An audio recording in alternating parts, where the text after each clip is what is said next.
Bygge- og Miljøteknik er et rådgivende ingeniørfirma med eksperter med praktisk erfaring og viden inden for fugt- og byggeteknik, indeklima og skimmelsvamp, klimaskærmsteknologi, bygningstæthed. Fra 1. april 2006 vil de europæiske energibestemmelser være indbygget i de danske bygningsreglementer.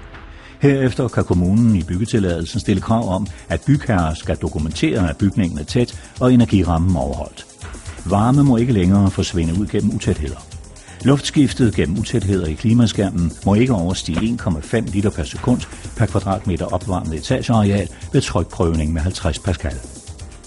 Denne film handler om et af vores specialer, tæthedsundersøgelse af bygninger.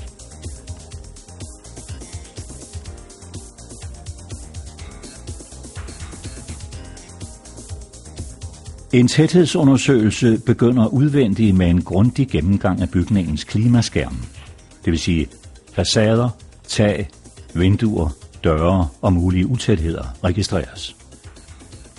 Ventiler, åbne vinduer, sammenbygning med andre bygninger og afkast fra f.eks. tørretumbler registreres og lukkes under tæthedsprøvningen.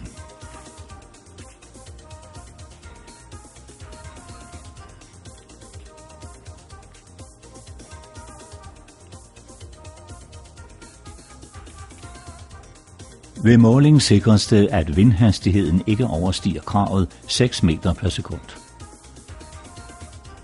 Indvendigt skal boligens klimaskærm og alle forstyrrende elementer gennemgås. Det kontrolleres af vinduer, ventiler og aftræk er lukkede. Vandlåse i toiletter og i gulve skal være fyldte. Alternativt afdækkes.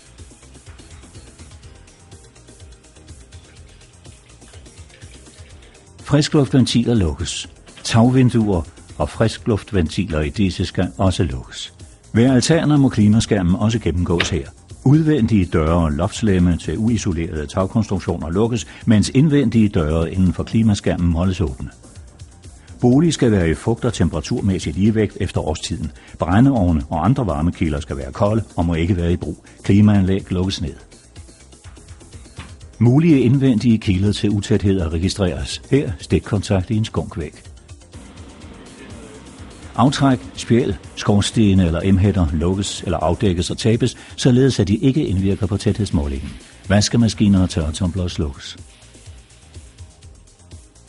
Til tæthedsundersøgelser skal der foretages en opmåling af bygningen, enten med målebånd eller som her på tegningen.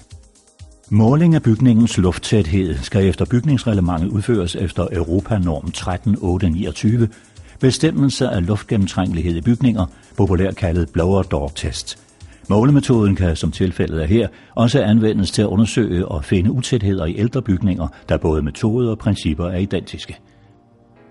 I en dør til det fri indsættes en midlertidig dør. Et midlertidigt regulerbart aluskelet samles og isættes. Skelettet udtages og påmonteres en midlertidig sejldug. Karmen skal så vidt muligt have glatte sider og tætte fuger. Beslag, kroge, friskluft-ventiler og lignende kan eventuelt demonteres midlertidigt. I døren monteres en ventilator, og måleudstyr opkobles sammen med en placerer. Ventilatorstyring og meter til måling af tryk, henholdsvis indvendigt og udvendigt, tilsluttes sammen med ventilator og dør. Det sikres, at slanger og måleudstyr er monteret korrekt, og at udstyret fungerer.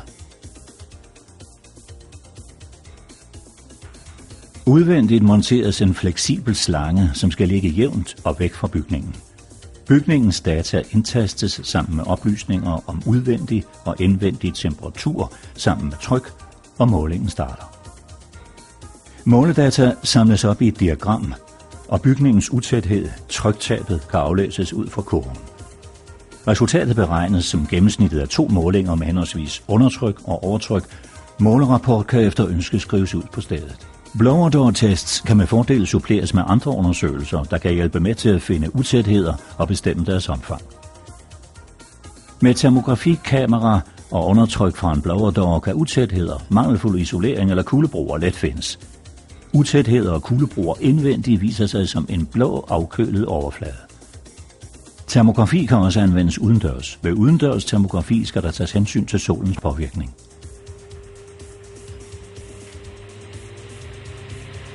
Med overtryk fra blowerdøren og en røgmaskine kan utætheder i en mindre del af en konstruktion let findes. Hele boligen, tagkonstruktioner eller blot et enkelt rum kan også fyldes med røg og vise, hvor utæthederne findes.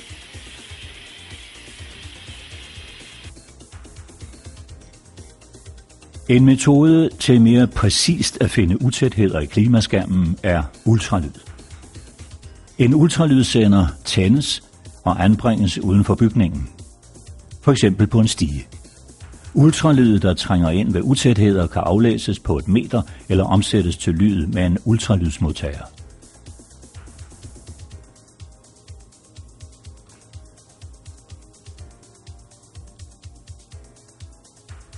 Resultaterne af undersøgelserne samles i en rapport, som kan suppleres med termografiske og byggetekniske undersøgelser, en byggeteknisk vurdering af omfang og konsekvens af utætheder og forslag til en plan for udbedring af eventuelle problemer.